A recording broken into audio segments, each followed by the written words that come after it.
உந்து மதகளிற்றன் ஓடாத தோல்வலியன் நந்தகோபாலன் மருமகளேனப் பின்னாய் கந்தம் கமழும் குழலி கடைதிரவாய் வந்து எங்கும் கோழி அழைத்தனகான் மாதவி பந்தில் மேல் பல்கால் குயிலினங்கள் கூவினகான் பந்தார் விரலி உன் மைத்துனன் பேர்வாட செந்தாமரை கையால் சீரார் வரையெழுப்ப வந்து திரவாய் மகிழ்ந்தேலோர் எம்பாவாய்.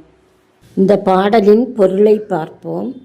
மதநீர் சிந்தும் யானைகளை உடையவனும் போரில் பின்வாங்காத தோல் வலிமை உடையவனுமான நந்தகோபனின் மருமகளே, நப்பின்னை பிராட்டியே, வாசனை சிந்தும் கூந்தலை உடையவளே, உன் வாசல் கதவை திற.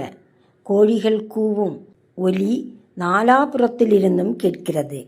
குறுக்கத்தி கொடியின் மேலமர்ந்து குயில்கள் பாடத் துவங்கிவிட்டன. பூப்பந்தை போன்ற மென்மையான விரல்களை கொண்டவளே, உன் கணவனின் புகழ்பாட நாங்கள் வந்துள்ளோம். அளவு மாறாத உன் அழகிய வளையல்கள் ஒலிக்க செந்தாமரை கையால் உன் வாசல் கதவை திறந்தால் எங்கள் உள்ளம் மகிழ்ச்சியடையும். இதுதான் இந்த பாடலின் பொருள்.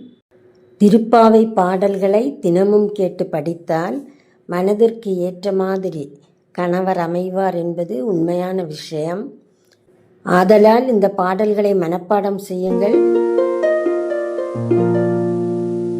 உந்து மதகளிற்றன் ஓடாத தோல்வலியன் நந்தகோபாலன் மருமகளேனப் பின்னாய் கந்தம் கமழும் குழலி கடைதிரவாய் வந்து எங்கும் கோழி அழைத்தனகான் மாதவி பந்தில் மேல் பல்கால் குயிலினங்கள் கூவினகான் பந்தார் விரலி உன் மைத்துனன் பேர்வாட செந்தாமரை கையால் சீரார் வரையெழுப்ப வந்து திரவாய் மகிழ்ந்தேலோர் எம்பாவாய். உங்கள் உற்றார் உறவினர்களுக்கும் ஃப்ரெண்ட்ஸுக்கும் அனுப்பி கொடுங்க. நன்றி. தொடரும்.